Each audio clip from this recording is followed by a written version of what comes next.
Peter, no one. Anyway, it was a group text on my phone from Patrick Sansone to all of the members of Wilco with a beautiful clip of Little Richard talking about Jimi Hendrix and how Jimi Hendrix was a star, and he always knew he was going to be a star, and how when he played guitar it made his toe stick up in his boot. Is what he said. And Patrick's comment underneath the video was he's talking about himself, but he's also talking about all of us. And it was a really beautiful thing to say, I think, and very true about Little Richard. I think he was very aware of the fact that he was giving a lot of people recompense and reward for being themselves. And that's the way he described it. And I think when someone like Little Richard dies, if I had my own country, Little Richard would be obviously one of the founding fathers. So it's like a president dying. It's like if Lincoln had lived long enough to die of something less hideous than an assassin's bullet. And I really, really was moved very much by the outpouring of acknowledgement that happened today when Little Richard passed away. And it reminded me, the first thing that popped into my head was the only words that Little Richard ever spoke to me directly were, "Wasn't I wonderful?" Wow. And I will cherish that until the day I die, that Little Richard actually said to me directly, "Wasn't I wonderful?" I love it. And it was because we had played a show with him where he was headlining one stage, and it was a big festival, and it was a pretty crappy festival. I don't remember what it was called, but it was a long time ago. And we ended up on a plane together the next day, flying wherever we were flying, and he was in first class, and everybody that was walking past him getting on the plane was saying how much they loved him, and he was there for it, absorbing all of the love. Mm-hmm. And he said, we played the festival with you yesterday, and you were great. And he said, "Wasn't I wonderful?" I'm not going to do an impression of him, but he said it with much more vigor than I can muster ever. Love it. I would do a tribute to him on the guitar, but it's not a piano. And I don't know if what he did.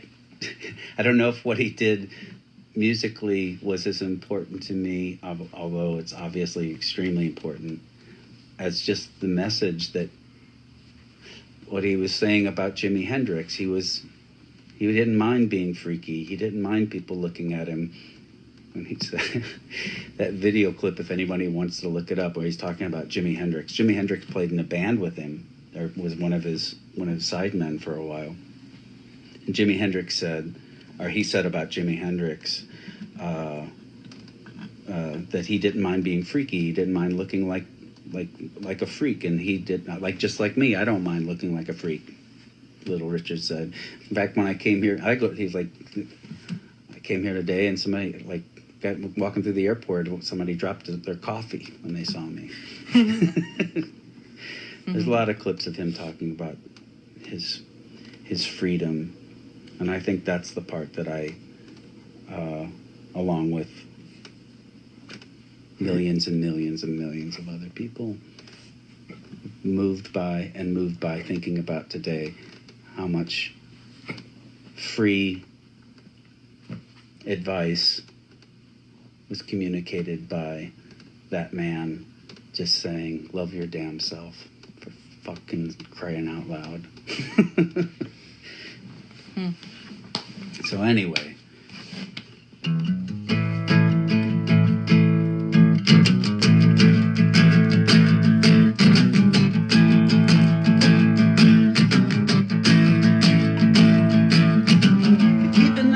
but you can't come in. Keep it knocking, but you can't come in. You keep it knocking, but you can't come in. Come back tomorrow now and try it again. You say you love me, but you can't come in. You say you love me, but you can't come in. You say you love me, but you can't come in. Come back tomorrow now and try it again.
A stick put down for little Richard.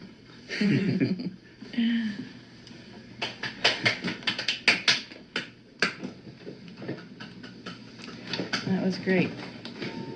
Did you see Bob Dylan's tweet about Little Richard? No, what did he say? He called him his shining star and guiding light when he was just a little boy. Aww. And that when he met him and got to play shows with him in the 90s, he was still Little Richard and he was still that little boy. Aww. That's really sweet. That's